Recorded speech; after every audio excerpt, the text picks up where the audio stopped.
오늘 또 예배 후에 오늘의 태신자 작정, 전도 대상자 작정하는 날입니다. 우리 순장들을 통해서 공지를 받으셨겠지만 여러분이 전도할 대상자들을 여기에 기록하시고 교회 제출용이라고 되어 있는 부분들은 순장들에게 제출해 주시고요. 나머지는 여러분이 한 장을 가지시면서 기도해 주시기를 바랍니다. 오늘은 함께 읽었던 말씀을 중심으로 하나님의 영광을 위하여라는 제목을 함께 말씀을 나누겠습니다. 여러분 웨스트민스터 소요리 문답이라고 혹시 들어보셨습니까? 어린이들에게 기독교 교회를 가르칠 목적으로 107개의 문답 사항을 기록하고 이제 묻고 답하는 형식으로서 우리 기독교의 교리가 무엇인지, 우리 기독교가 가르치고 있는 방향이 무엇인지를 가르치는 것이 웨스트민스터 소요리 문답인데, 거기 보면 첫 번째 질문이 이렇습니다. 사람의 제일 되는 목적은 무엇인가? 라는 질문이 있고 그에 대한 답은 사람의 제일 되는 목적은 하나님을 영화롭게 하는 것과 그를 영원토록 즐거워하는 것입니다. 라는 답이 있죠. 그런데 여러분, 하나님의 영광, 하나님을 영화롭게 하는 것들에 대해서 우리는 아마도 많은 말들을 들어왔고 찬양에도 굉장히 많은 부분이 하나님의 영광에 대한 이야기가 있고 오늘의 말씀도 제목도 하나님의 영광을 위하여라고 되어 있는데 과연 우리가 어떻게 하는 것이 하나님을 영화롭게 하는 것일까요? 어떤 설교자는 이런 말을 했습니다. 우리가 하나님 안에서 가장 기뻐할 때 하나님께서는 최고로 영광을 받으신다라고 말했지만 그것은 그분의 개인적인 소견일 테고 과연 성경은 우리가 어떻게 할 때 하나님이 영광 받으신다라고 말씀하고 있는지 오늘의 본문을 통해서 한번 살펴보도록 하겠습니다. 먼저 23절 말씀 다시 한번 읽겠습니다. 10장 23절 말씀 시작. 모든 것이 가하나 모든 것이 유익한 것은 아니요 모든 것이 가하나 모든 것이 덕을 세우는 것은 아니니. 지금 사도 바울은 그 당시 이 고린도 전서의 독자였던 고린도 교회 성도들이 너무나 잘 알고 있는 그들의 슬로건에 대해서 이야기하고 있습니다. 모든 것이 가능하다. 모든 것이 가능하다라고 외치면서 온갖 죄악을 저질렀던 이 고린도 교회 성도들에게 그들이 너무나 잘 알고 있는 말을 하면서 하지만 모든 것이 가능하지만 모든 것이 유익한 것은 아니고 모든 것이 가능하지만 모든 것이 덕을 세우는 것은 아니다라고 이야기합니다. 여기에 저와 여러분 그리스도인의 중요한 행동 원리가 하나가 등장합니다. 그것은 바로 다른 사람의 덕을 세우는 것이 되겠습니다. 이것은 기독교의 독특한 특징으로서 다른 사람의 필요가 우리의 행동 여부를 결정하는 굉장한 중요한 지침이 된다는 말이죠. 내가 무엇인가를 하고 싶다고 해서 내가 간절히 원한다고 해서 그것을 하는 것이 아니라 그것이 다른 사람의 필요에 충족이 되는가. 이것이 저와 여러분들의 행동을 결정하는 중요한 요건이 됩니다. 고대 사회에서 선행을 행하고 또 사선을 행하는 이런 것들이 굉장한 중요한 덕목이었지만 그때 다른 사람의 유익을 구하는 것보다 대부분의 사선과 선행도 개인의 유익을 우선하는 것이 대부분이었습니다. 그러나 성경의 가르침은 자신의 유익이 아닌 다른 사람의 필요를 채우는 것을 중요하게 생각하고 있습니다. 24절 말씀 한번 같이 읽어보겠습니다. 시작. 누구든지 자기의 유익을 구하지 말고 남의 유익을 구하라. 여러분, 우리가 쉽게 좀 용납하고 동의하지 못하는 말씀을 성경은 이야기하고 있습니다. 누구든지 자기의 유익을 구하고 네가 원하는 대로, 네가 뜻하는 대로, 네 마음에 소원하는 대로 마음껏 해보아라.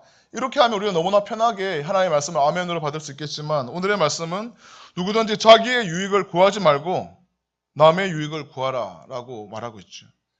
그런데 이 불편한 이 말씀인 사실은 우리 모든 그리스도인의 삶의 원리이자 이 말씀은 예수 그리스도를 기반으로 하고 있다는 것을 우리는 쉽게 알 수가 있습니다. 예수님은 하나님이셨잖아요.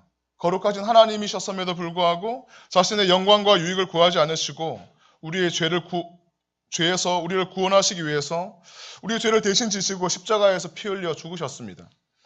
예수님은 영광 받으셔야 하는 분인데도 불구하고 도리어 우리의 유익을 위해서 예수님 자신의 유익을 위하여서가 아니라 우리의 유익을 위해서 십자가를 지시고 고난을 당하셨습니다.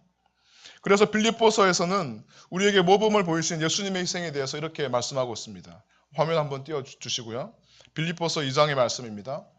너희 안에 이 마음을 품으라. 곧 그리스도 예수의 마음이니 그는 근본 하나님의 본체이시나 하나님이시지만 하나님과 한 몸이시지만 하나님과 동등됨을 취할 것으로 여기지 아니하시고 오히려 자기를 비워 종의 형체를 가지사 사람들과 같이 되셨고 하나님의 형체이시지만 하나님이시지만 자신을 비워서 종의 형체를 가지사 사람과 같이 되셨다고 말합니다.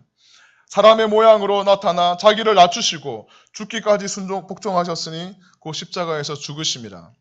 사랑하는 청년 여러분, 주님이 우리를 위해 자신을 낮추시고 죽기까지 복종하셨듯이 성경은 우리도 네가 네 마음대로 살아라라고 결코 말하지 않습니다. 우리도 나의 유익이 아닌 다른 사람의 유익을 위해서 살아야 한다라고 명령하고 있죠. 이것이 우리를 향하신 하나님의 뜻입니다. 여러분, 원하지 않더라도, 별로 마음에 들지 않더라도 이것이 우리가 살아가야 하는 우리의 존재론적 본질입니다. 우리의 방향성입니다. 예수 믿고 오직 하나님의 은혜로 구원받은 우리에게 요구되는 삶의 방식은 이제는 내가 아니라, 갈라디아서 2장 20절 말씀처럼 이제는 내가 아니라 나를 위해서 사는 것이 아니라 나를 위하여 자기 자신을 버리신 하나님의 아들을 믿는 믿음 안에서 살아가는 것, 이것이 저와 여러분이 살아가야 하는 삶의 원리이죠. 다른 사람의 유익을 위해서 사는 것이 저와 여러분이 해야 할 일입니다. 여러분, 대학생 여러분, 왜 공부하십니까? 성경은 여러분의 유익이 아니라 다른 사람의 유익을 위해서 공부하라고 하고 있습니다. 일하고 있는 여러분, 아르바이트나 직장을 다니고 있는 여러분, 왜 일을 하고 왜 돈을 법니까?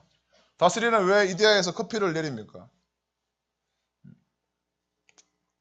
다스리의 필요를 위해서 돈을 벌고 일하라고 하지 않습니다. 다른 사람의 유익을 위해서 일하라. 이것이 하나님의 뜻인 것이죠. 크고 작은 선택을 할 때 여러분의 선택의 기준은 무엇입니까? 다른 사람의 유익을 위해서 하십시오. 이것이 하나님의 뜻입니다. 이러한 삶의 원리를 따라 살아간다면 당신은 우리가 의도하지 않더라도 다른 사람의 유익을 위해 살아가는 그 삶의 과정 속에서 하나님 우리의 삶을 통하여서 하나님 영광 받으신다는 것입니다. 여러분, 1세기 고린도 지역에는 시장에서 고기를 팔았죠. 지금도 우리가 시장에 가면 고기를 살 수가 있고 저도 고기를 상당히 좋아하지만 그 상당수 파는 고기들은 지금은 다 도축장에서 잡아오는 고기지 않습니까? 그런데 1세기 당시 때 대부분의 고기들은 우상의 그 신전에서 우상에게 바쳤던 그 제물로 나와 있는 고기가 대부분이었다고 합니다. 이런 우상의 제물일 가능성이 굉장히 농후한 이런 고기를 먹어도 되는가? 아니면 먹으면 안 되는가? 이런 질문들을 오늘 본문에서 계속하고 있습니다. 이 질문에 대한 바울의 대답은 25절에 나와 있는데 한번 같이 읽어보겠습니다. 25절 시작. 무릇 시장에서 파는 것은 양심을 위하여 묻지 말고 먹어라. 바울은 왜 우상의 제물일 가능성이 있는 이 음식을 먹으라고 말하고 있습니까? 그의 답은 이어지는 26절에 나오는데요. 그 모든 음식은 하나님께서 만드신 것이기 때문입니다. 26절의 말씀에 의하면 이는 땅과 거기에 충만한 것이 다 주님의 것이기 때문이라는 것이죠. 이 말씀은 시편 24편 1절의 말씀을 그대로 인용하고 있는 것입니다. 하나님의 것입니다. 이 들어온 것이 아닙니다. 하나님이 만든 피조물입니다. 예수님께서도 마태복음에서 입으로 들어가는 것이 사람을 더럽게 하는 것이 아니라 입에서 나오는 것, 그것이 사람을 더럽게 하는 것이다 라고 말씀하시면서 먹는 것이 결코 너희를 더럽게 하지는 않는다 라고 말씀하십니다. 하나님께서는 그 고기가 어떤 과정을 통해서 시장에 나왔는지에 별로 관심이 없습니다. 고기는 그냥 고기일 뿐이죠. 입으로 들어가는 고기가 사람을 더럽게 하지 못합니다. 우리는 다만 하나님께 감사하면서 그것을 먹으면 됩니다. 로마서 14장에서도 하나님께서는 바울을 통하여 이렇게 말씀하십니다. 내가 주 안에서 알고 확신하노니 무엇이든지 스스로 속된 것이 없으되 다만 속되게 여기는 그 사람에게는 속되니라. 만일 음식으로 말미암아 내 형제가 근심하게 되면 이는 내가 사랑으로 행하지 아니함이라. 그리스도께서 대신하여 죽으신 형제를 내 음식으로 망하게 하지 말라라고 말씀하시면서 예수님은 이 음식 자체가 도무지 음식 자체는 문제가 안 된다는 것을 말하고 있죠. 예수 그리스도의 복음은 하나님께서 창조하신 음식을 마음대로 먹고 누릴 수 있는 자유를 부여하십니다. 과거의 유대교의 율법에서 이것을 먹어야 되고 이것을 먹지 말아야 되고 이 많은 율법의 조항에 따라 부정한 음식을 구분하며 형제를 판단했지만 이제는 그럴 필요가 없이 모든 음식을 마음대로 먹을 수 있는 자유가 우리에게 있습니다. 이것은 단지 음식뿐만 아니라 다른 모든 것도 마찬가지죠. 하나님 우리에게 자유를 주셨지 않습니까? 진리를 알지니 진리가 너희를 자유케 하리라 말씀하셨습니다. 우리는 모든 것들을 할 수 있는 자유가 주어졌습니다. 이 대원칙은 음식에 국한돼서 오늘 계속 성경을 말하고 있기 때문에 그 우상에 바쳐진 고기에 대한 이야기로 계속 논리를 한번 풀어가 보겠습니다. 이 원칙은 불신자의 집에 초대받으러 갔을 경우에도 동일하게 적용됩니다. 27절 말씀을 한번 같이 읽겠습니다. 27절 시작. 불신자 중 누가 너희를 청할 때 너희가 가고자 하거든 너희 앞에 차려놓은 것은 무엇이든지 양심을 위하여 묻지 말고 먹어라. 주인이 제공하는 음식이 무엇이든지 이게 우상의 제물이냐 어디서 나왔느냐 이런 따지지 말고 먹으라는 것입니다. 이것이 하나님께서 우리에게 주신 자유입니다. 우리는 저와 여러분들은 자유자입니다. 그래서 율법의 종로로 사는 자들이 아니죠. 그래서 우리는 무엇이든지 하나님에게 주어진 자유 의지를 가지고 마음대로 할 수가 있습니다. 그래서 어떤 한 신학자는 이렇게 말했습니다. 주 예수를 믿으라 그리고 네 마음대로 하라. 들어보셨나요?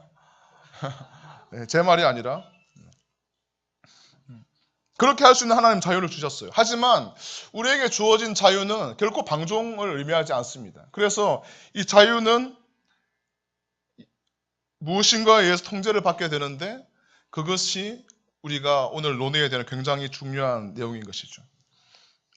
28절 말씀을 한번 같이 읽어보겠습니다. 시작. 누가 너희에게 이것이 제물이라 말하거든 알게 한 자와 그 양심을 위하여 먹지 말라. 불신자와 함께 초대받은 자리에서 어떤 사람이 말합니다. 식탁에서 고기를 먹으려고 하는데 이것은 우상에게 바쳐진 제물이에요 라고 말하면 그 말했던 사람과 그 양심을 위해서 먹지 말라고 합니다. 누가 이 말을 했을까요? 성경에 나와 있지 않기 때문에 약 두 가지로 설명할 수가 있는데 네, 아름다운 발걸음입니다. 찬양도 아주 좋았습니다.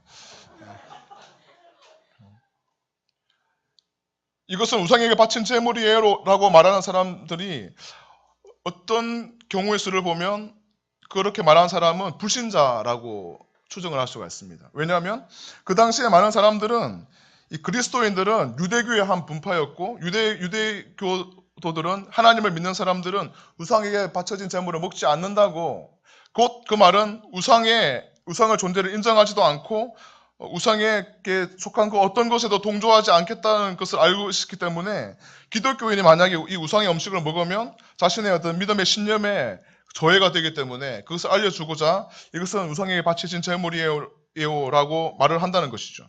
만약에 그랬다면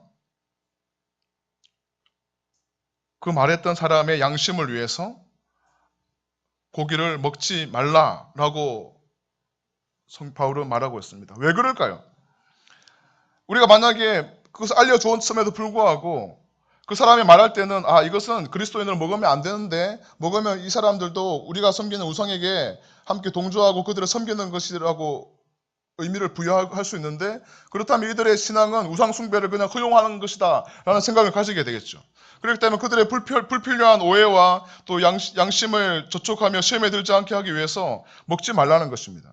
또 다른 경우는 그리스도인들이 우상의 제물인 고기를 먹는다면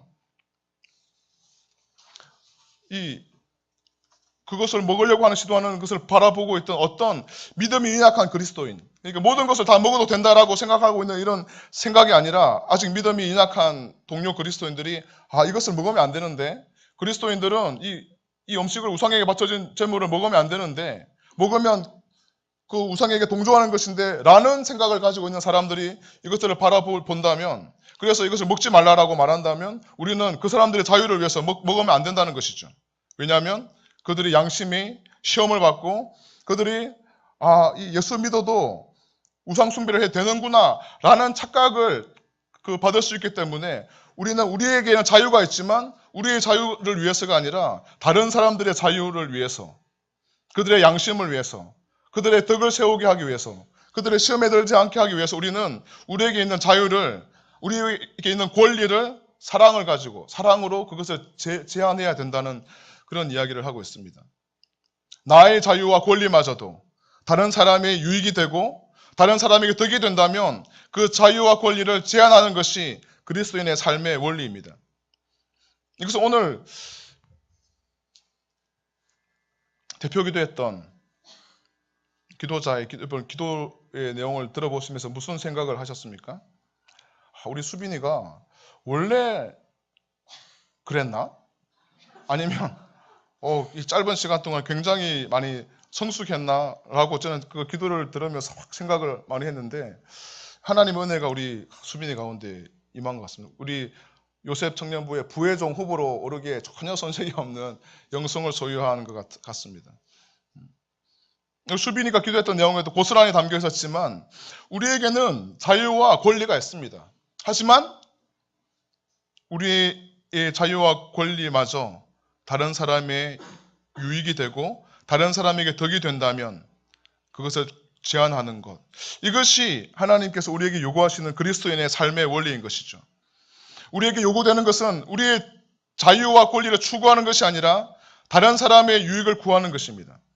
이것은 자유를 포기하라. 너의 모든 자유는 다 포기하고 금지하라는 말이 아니라 우리의 자유를 다른 사람에게 덕이 되고 유익이 되는 방향으로 사용하라는 뜻이지요. 이것이 진정한 자유를 지닌 자의 모습입니다. 사랑하는 청년 여러분, 여러분의 행동을 그리스도인이 아닌 사람들에게 어떻게 도움이 될까? 이것을 생각하면서 행동하고 결정하시는 여러분이 되기를 축복합니다. 그러면 우리는 도대체 무엇을 위해서 그렇게 해야 됩니까? 나는 나의 유익을 위해 살고 싶고 내가 하고 싶은 대로 살고 싶은데 왜 나는 다른 사람의 유익을 위해서 살아야 합니까? 너무나 어려운 이야기입니다. 말은 쉬운데 제가 섬기고 있는 또 초등부 교사 중에 지난 한 주 동안에 마음에 시험이 든 사람이 있었습니다. 교사로 여러분 중에서 영화부부터 해가지고 교사로 많이 섬기고 있지 않습니까? 섬기다 보면 일을 하는 사람만 일을 해요. 교사들도 보면. 우리 초등부에 13명 있는데 그 중에 주로 핵심적으로 일하는 사람은 2분밖에 없어요. 근데 그 2분 중에 한 명이 시험이 들었어요. 교사를 안 하겠다고 막 그런 이야기를 했어요. 이야기를 들어보니까 자기만 한다는 거죠. 왜 나만? 언제까지 나만 이렇게 해야 되는가? 라는 이야기를 하면서 마음에 굉장한 시험이 들어서 교사로 섬기지 않겠다고, 나가겠다고 그런 이야기를 해서 바로 이 고린도전서 말씀을 이야기해 줬습니다. 우리의 존재론적인 본질은 나의 유익을 구하는 것이 아니라 다른 사람의 유익을 구하는 것이 우리의 하나님의 부르심이다. 언제까지 해야 되냐면 우리는 죽을 때까지.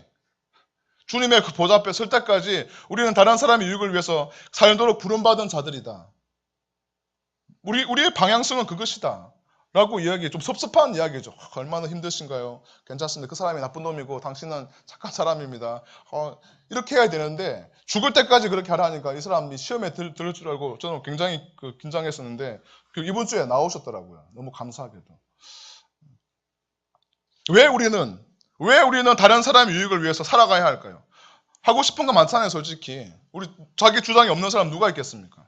우리 요셉 안에도 보면 이 조용하고 좀 내성적인 것처럼 보이는 사람이라 할지라도 다 자신의 욕구가 다 있죠. 하고 싶은 그 일들이 있고 추구하는 방향이 다 있죠. 내가 원하는 대로 했으면 좋겠죠. 근데 그게 안 되면 누구든지 화가 나고 마음에 시험이 들죠. 그런데 왜 우리는 나의 가득한 그리고 보편적이고 합당하고 논리적인 것처럼 보이는 나의 유익을 위해서 살지 않고 왜 다른 사람의 유익을 위해 살아야 하는 걸까요? 31절부터 33절의 말씀을 한번 같이 읽어보겠습니다. 시작. 그런즉 너희가 먹든지 마시든지 무엇을 하든지 다 하나님의 영광을 위하여 하라. 유대인에게나 헬라인에게나 하나님의 교회에나 거치는 자가 되지 말고 나와 같이 모든 일에 모든 사람을 기쁘게 하여 자신의 유익을 구하지 아니하고 많은 사람의 유익을 구하여 그들로 구원을 받게 하라. 우리가 먹든지 마시든지 우리가 공부를 하든지 직장에서 일을 하든지 또 아니면 우리가 친구를 만나든지 우리가 혼자 독서를 하든지 목욕탕에 가든지 우리가 무엇을 하든지 밥을 먹든지 무엇을 하든지 우리의 삶의 목적은 하나님의 영광이 되어야 합니다. 이것이 하나님께서 우리를 만드신 목적입니다. 그 하나님의 영광을 위해서 우리는 나의 유익이 아니라 많은 사람의 유익을 위해서 살아가야 하고, 그러한 삶의 궁극적인 목적은 무엇이냐면 결론은 하나님의 영광을 위하여서 우리의 유익을 포기하는 그 삶의 모든 이유는 영혼의 구원을 위한 것이다라고 성경은 말하고 있습니다. 이 말은 나의 유익을 위해서 살아가지 않고 많은 사람의 유익을 위해서 살아가는 그 삶의 목적은 그 유익을 누리는 사람들의, 나의 희생으로 인하여서 유익을 누리는 사람들이 예수 믿고 구원받게 하기 위함이라는 것이죠. 어쩌면 이 말씀이 나에게 너무나 생소하게 들리는 사람이 있을 겁니다. 뭐 영혼 구원이 나랑 무슨 상관이 있는가? 예수 믿고 그냥 구원받은 것이면 충분하지. 그리고 이렇게 뭐 주일쯤에 한 번은 예배 드리고 그렇게 준모임하고 한 번씩 가끔씩 주종 예배에 나와서 기도하고 하면 되지, 무슨 구태여 영혼 구원까지 나에게 요구하느냐라고 말할지 모르겠지만 그것은 착각입니다. 몰라도 한참 모르고 하나님이 우리를 부르신 그 이유와 동기를 오해해도 한참 오해한 것입니다. 영혼의 구원, 믿지 않는, 아직도 그 예수 그리스도를 구주로 믿지 않는 그 영혼이 구원받는 그 영혼의 구원, 이것이 하나님의 은혜로 구원받은 저와 여러분의 삶의 목적이라고 성경은 누누이 말하고 있습니다. 베드로전서 2장 9절 말씀, 우리가 여러분 한 번쯤 다 들어봤을 말씀이지만 우리가 한번 화면을 보면서 읽어보겠습니다. 이 말씀에 보면 하나님께서 우리를 오직 그의 은혜로, 우리 행위와는 상관없이 하나님의 은혜로 구원하신 목적을 선명하게 거부할 수 없이 밝히고 있는데, 그 말씀을 한번 같이 읽겠습니다. 시작. 그러나 너희는 택하신 족속이요 왕같은 제사장들이요 거룩한 나라요 그의 소유가 된 백성이니 이는 너희를 어두운 데서 불러내어 그의 기이한 빛에 들어가게 하신 이의 아름다운 덕을 선포하게 하려 하심이라. 사랑하는 청년 여러분, 하나님은 우리를 택하신 족속이요 왕같은 제사장으로 거룩한 나라로 하나님의 소유된 백성으로 부르셨죠. 다 알고 있죠. 근데 왜 불렀을까요? 왜 여러분들을 부르셨을까요? 예배가 시작하기 전에 오늘 우리 한 형제가 질문이 있다고 하면서 저에게 물었습니다. 여러분, 선택과 유기에 대해서 들어보셨습니까? 우리 하영이는 선택과 유기에 대해서 들어봤니? 하나님께서는 모든 사람을 다 선택하신 것을 아닌 것을 알고 계시나요? 하나님은 사람 중에 일부는 버리기로 결정하셨어요. 그건 유기라고 합니다. 그리고 일부는 택하기로 결정하셨어요. 그것이 선택이죠. 버리는 것은 유기. 그러니까 선택과 유기가 신학에서는 굉장히 첨예한 그 논쟁이 되는 이슈이기도 합니다. 하나님은 어떤 사람은 버리시고 어떤 사람은 구원하기로 결정하셨는데, 어떤 사람은 아직도 세상 가운데에서 복음이 아무리 전파되더라도 예수 그리스도를 구주로 고백하지 못하고 사망 가운데로, 죽음 가운데로 다른 박질하고 있고, 어떤 사람들은 여러분과 같이 예배 가운데 나올 수 있었던 것은 하나님의 다 목적이 있다는 것이죠. 우리를 어두운 데서 불러내어서 하나님의 기이한 빛에 들어가게 하신 하나님의 그 복음을 전파하게 하기 위해서, 구원받은 그리스도인의 존재론적인 본질은 바로 복음의 전파입니다. 하나님은 우리에게 복음의 땅끝까지 전해지게 하기 위한 그 방편으로 저와 여러분들을 구원받은 사람으로 택하셨다는 것들을 기억하며, 이것이 그 무엇과도 바꿀 수 없는 우리의 존재의 이유가 됨을 기억하시길 바랍니다. 사랑하는 청년 여러분, 우리는 내 인생의 주인공은 나다. 내게 유익한 것이 선이고 내게 유익하지 않은 것은 악이다라고 말하는 그 포스트 모더니즘의 세대를 살아가고 있습니다. 그래서 이 세대의 가치에 또 너무나 익숙해져 버려서 여러분에게 바울을 통해 다른 사람의 유익에 위해서 살고, 그러한 삶을 통하여서 그들로 구원받게 하라고 말씀하시는 이 하나님의 뜻은 너무나 낯설게, 어색하게, 불필요하게 느껴질지도 모릅니다. 하지만 거절할 수 없이 바로 이것이 저와 여러분들을 구원하신 하나님의 목적입니다. 예수님도 이 목적을 위해서 예수님 자신이 아닌 우리의 유익을 위해서 십자가를 지심으로 많은 사람을 구원했지 않습니까? 그 저와 여러분들이 그 유익의 수혜자가 되지 않습니까?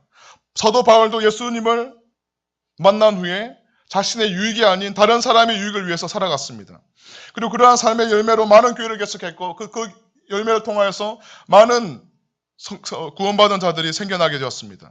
저와 여러분들도 엄밀히 말하면 그렇게 살다간 다른 사람의 유익을 위해 살다간 분들의 삶의 열매이죠.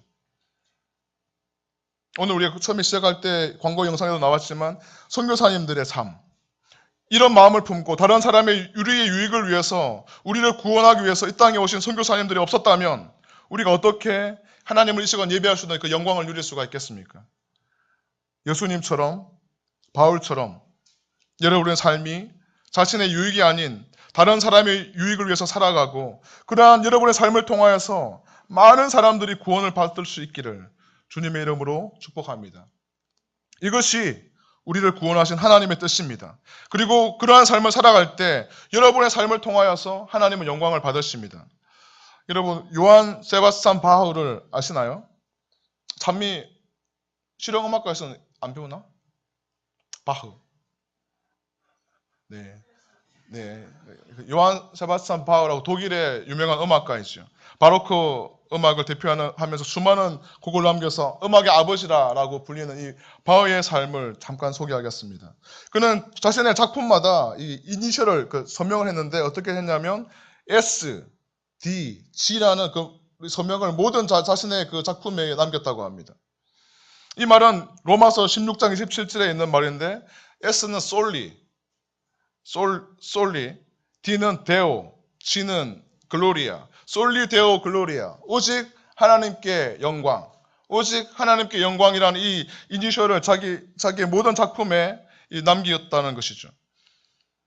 그의 작품 중에 마태의 순환곡과 같은 경건한 작품이든지 아니면 커피 칸탄타라든지 이런 곡이 좀 세속적인 작품이든지 막론하고 그의 모든 작품 속에는 이 솔리 데오 그라티아 오직 하나님께 영광이라는 이 이니셜을 사용하면서 자신의 모든 작품이 하나님의 영광이 되어야 된다고 주장하면서 그는 그 작품 활동을 했던 것으로 유명합니다.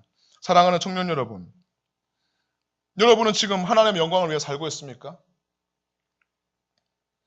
여러분은 복음을 위해서 여러분의 자유를 어떻게 사용하고 있습니까? 여러분의 삶의 모든 상황 속에서 복음을 전할 기회를 찾으시기를 주님의 이름으로 당부드립니다. 여러분은 다른 사람들이 복음을 들을 수 있도록 여러분의 불편함을 기꺼이 감수하는 그런 사람들이 되십시오. 여러분은 다른 사람들에게 복음을 전하기 위해서 여러분에게 있는 그 자유를 포기하십시오. 여러분은 무엇인가를 마실 수도 있고 어떤 옷을 입을 수도 있고 어떤 말과 행동을 할 수도 있고 하지 않을 수도 있습니다. 그런데 그런 일이 예수님을 믿지 않는 사람들이나 하나님을 멀리 떠나 있는 사람들을 혼란스럽게 하고 시험하게 한다면 만약에 그렇다면 여러분은 여러분의 자유를 행사하는 것이 우선인가 아니면 잃어버린 영혼들을 구원하는 것이 우선인가를 생각하면서 여러분의 말과 행동을 결정해야 할 것입니다. 다른 사람에 대한 사랑 때문에 여러분이 자신의 권리를 포기하는 것은 그리스도를 닮아가는 사람으로서 마땅히 해야 할 일입니다. 왜냐하면 이런 여러분의 행동을 통해서 하나님의 영광을 받으실 것이고 그러한 삶을 통하여서 많은 사람들이 구원을 받을 수 있기 때문입니다. 우리가 오늘 광고에서 보았던 것처럼 5월 22일이 되면 전도축제가 있습니다. 매년 있는 것이죠. 상반기 한 번, 하반기 하면서 매번 있는 것이라서 우리는 어쩌면 너무나 이게 매너리즘에 빠져서 또 있구나, 또 의뢰하는 일이기 때문에 친구 한 번 그냥 불러서 한번 예배 드리게 하고 또 그것으로서 내가 할 바를 다 했다라고 이렇게 그냥 지나칠 수 있는 이벤트가 되지 않았으면 좋겠습니다. 오늘 이 고린도전서 말씀을 통하여 볼 때 우리는 하나님의 영광을 위해 먹든지 마시든지 무엇이라든지 너는 하나님의 영광을 위해 살아 하였고 하나님의 영광을 위해서 우리가 할 수 있는 가장 중요한 것은 그들로 구원을 받게 하는 것. 그들이 예수를 믿어 구원받는 것. 이것이 우리가 하나님의 영광을 위해 할 수 있는 가장 중요한 일임을 기억하면서 여러분의 삶을 통하여 많은 것들을 할 수 있는 자유가 있지만 그 모든 자유들을 제한하고 여러분 주위에 있는 많은 사람들 한 사람이라도 바울의 표현을 따르면 아무쪼록 몇 사람이라도 더 얻기 위해서 여러분에게 있는 자유를 포기하면서 여러분이 섬기며 헌신하며 여러분에 있는 물질을 좀 이렇게 쪼개어서 커피도 한 잔 사주고 또 그들의 필요도 채워주고 그들을 위해서 헌신하고 봉사하면서 그 영혼들을 얻기 위해서 여러분에게 있는 많은 자유와 권리들을 포기할 수 있는 그런 여러분이 되시기를 그래서 여러분의 삶을 통하여서 하나님의 영광 받는 그런 복된 삶이 되시기를 주님의 이름으로 축복합니다. 말씀을 기억하면서 한번 기도할 때요. 하나님, 우리는 지금 고린도전서 말씀을 통하여서 모든 것이 가하나 모든 것이 유익한 것이 아니고 모든 것이 가하나 모든 것이 덕을 세우는 것이 아니라라는 이 말씀을 통해서 우리가 무엇을 해야 할지, 무엇을 위해서 우리가 살아가야 할지, 오직 은혜로 구원받은 우리가 어떠한 삶의 원리를 가지고 살아가야 할지 말씀하여 주셔서 감사합니다. 너희는 먹든지 마시든지 무엇을 하든지 다